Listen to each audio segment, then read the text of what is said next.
बर्बाद करने की इच्छा जता दी है और वो ऐसा करने की योजना बना रहे हैं। इसके साथ ही उन्होंने 48 ईरानी नेताओं को मारने का दावा किया। कहा कि आखिरी लक्ष्य हासिल करने तक ईरान पर हमले जारी रहेंगे। इधर कुवैत के रक्षा मंत्रालय ने कहा कि अमेरिका के कई फाइटर जेट क्रैश हो गए हैं। ये सभी कुवैती हवाई क्षेत्र में हुए हैं। इसमें F-15 फाइटर जेट भी शामिल है।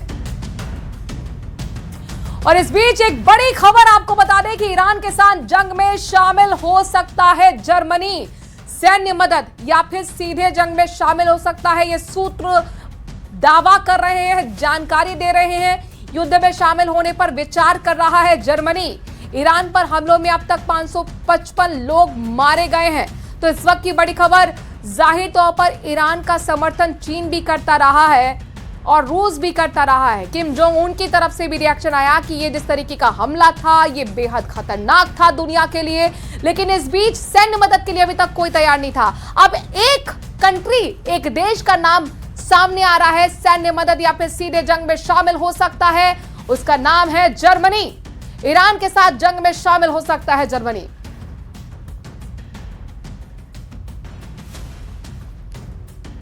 सैन्य मदद या फिर सीधे जंग में शामिल हो सकता है।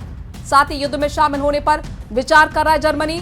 आपको बता दें कि ईरान पर हमले में अब तक 555 लोग मारे गए हैं। इस बीच एक और बड़ी खबर है, डेवलपमेंट नया आया है। ईरान इजरायल युद्ध पर खुफिया एजेंसियां अलर्ट हैं। यूएस ईरान इजरायल दूतावास के बाहर अलर्ट कर दिया गया है। तीनों देश के दूतावास की सुरक्षा को बढ़ा दिया गया है। प्रदर्शन में असामाजिक तत्व शामिल हो सकते हैं। दूतावासों के आसपास प्रदर्शन करने पर पाबंदी लगा दी गई है।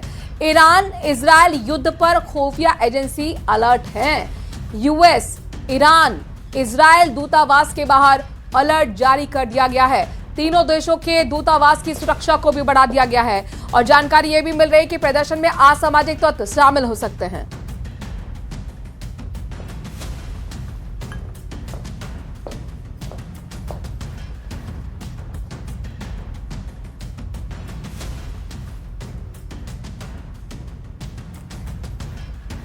तो इजरायल और अमेरिका के हमले के बाद ईरान ने ऐसा पलटवार किया कि हालात तीसरे विश्व युद्ध के बन चुके हैं और ऐसा लग रहा है कि पूरा मिडिल ईस्ट बर्बादी की ओर कदम बढ़ा चुका है। ईरान ने इजरायल के साथ साथ Saudi Arab, UAE, Qatar, Kuwait, Bahrain, Iraq, Jordan और सीरिया पर एक साथ हमला बोल दिया है। सवाल उठा कि क्या अब पूरी दुनिया तीसरे विश्व युद्ध की आग में जलने वाली है? क्या यह हाहाकार मचने वाला है? वर्ल्ड वॉर शुरू होने वाला है? आपकी स्क्रीन पर ये 10 तस्वीरें हैं जिन्हें देखकर विश्व युद्ध की आहट सुनाई देगी।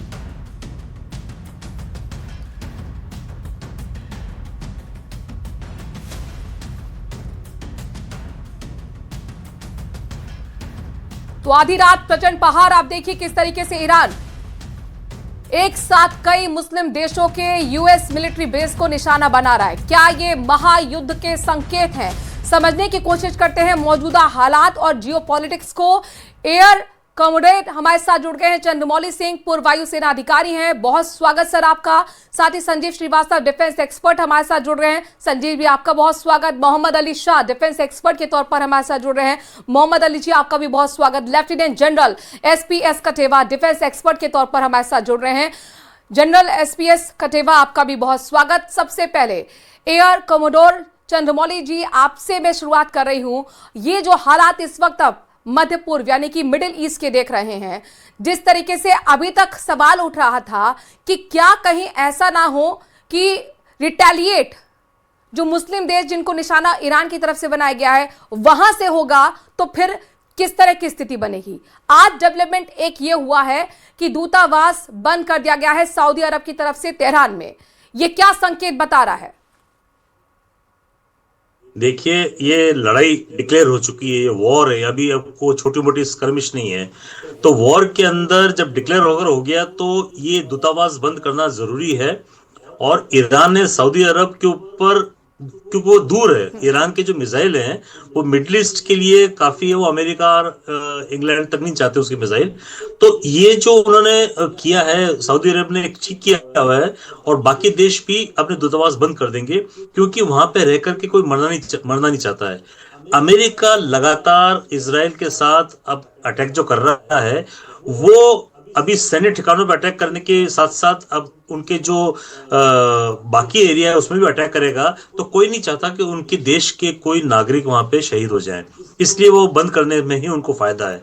और जैसा आप बता रही थी अभी कि 8 देशों पे उसने ऑलरेडी मिसाइल दाग दिए ईरान ने, तो वो चाहता है कि सबके सब मिल करके और एक तरह से एक माहौल खड़ा कर दे विश्व युद्ध का, जिसके अमेरिका जहां भी बाहर गया है, चाहे वियतनाम हो, चाहे जहां पे भी गया है, वो अफगानिस्तान में आया था, वो इराक में गया था, अपनी मार खा करके मुंह छुपा करके उनको जाना पड़ा, तोड़ फोड़ के पूरी देश को तोड़ के फोड़ के और वापिस चला गया था।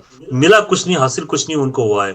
यही ईरान में कर रहे हैं। देखो अब तक वो ईरान में लैंड पे नहीं गए हुए हैं। उन्होंने ईरान की नेवी को तोड़ दिया, 8 जहाज उनके तोड़ दिए नेवी के।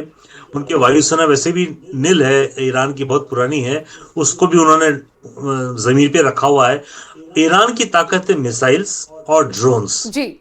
इस ताकत में वो माहिर है, लेकिन वो सीमित उसके पास स्टॉक है। वो स्टॉक लगता है 7-8-10 दिन का स्टॉक है। उसके बाद में जो प्रोडक्शन, जो उनकी कैपेसिटी है, वो 7-8-9 तरह के नए वाले मिसाइल है, वो 1 हफ्ते में बना पाएगा। तो उस फैसिलिटी जब तक चल रही है तब तक तो उनके पास स्टॉक बढ़ता जाएगा। और जिस तरह से वो मार रहे, 100 मिसाइल मार रहे हैं, तो उनका स्टॉक मेरे को लगता है अगले 5-6-7 दिन में खत्म होना चाहिए, क्योंकि उनकी जो क्षमता है वो बहुत कम है बनाने की।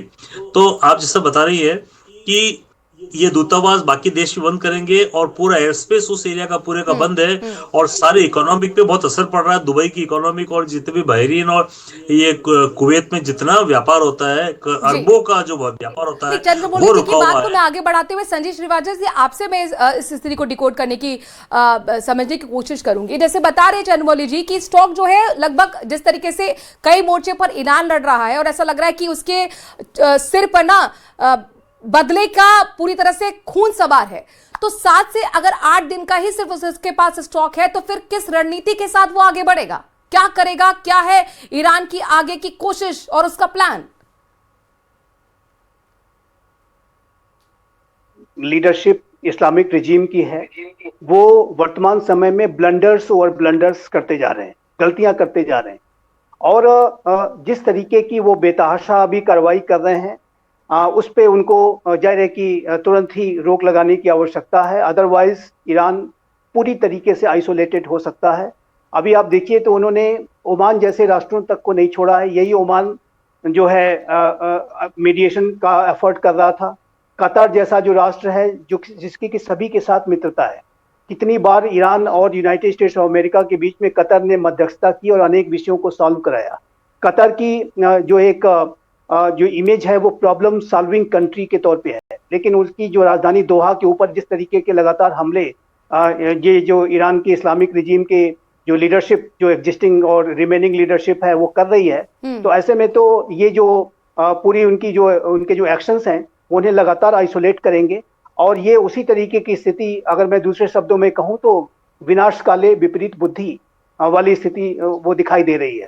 और एक पहले ही डे 1 को ही अमेरिका ने उनकी टॉप लीडरशिप को एलिमिनेट कर दिया, इंक्लूडिंग अयतुल्ला खामनाई जो सुप्रीम लीडर थे, और उनके साथ साथ जितने भी अन्य जो रक्षा मंत्री हों या IRGC के चीफ हों, टॉप लीडरशिप को एलिमिनेट किया है। लगातार अमेरिका की तरफ से ये जो उनको डिग्रेड करने की जो कार्रवाइयां हैं लगातार की जा रही हैं। और अभी भी अमेरिका ने, जिस तरीके की आप अभी रिपोर्ट दिखा रहे हैं, वो टमाहाक क्रूज मिसाइल्स हो या B-52 बॉम्बर, स्ट्रेटेजिक बॉम्बर हो, सभी का इस्तेमाल करते हुए एक जो मैसिव मिलिट्री माइट के साथ अमेरिका वहां पे ऑपरेशंस कंडक्ट कर रहा है। तो ऐसे में ये जो अगर जो रिमेनिंग स्ट्रक्चर्स हैं इस इस्लामिक रिजीम के, यदि उन्होंने प्रूडेंस नहीं दिखाया और अपने ऊपर लगाम नहीं लगाए, तो जाहिर है कि जो बचा खुचा उनका जो तंत्र है वो भी कोलैप्स कर जाएगा, वो वाइप आउट हो सकता है। ठीक है संजीव श्रीवास्तव जी, आपका ये पॉइंट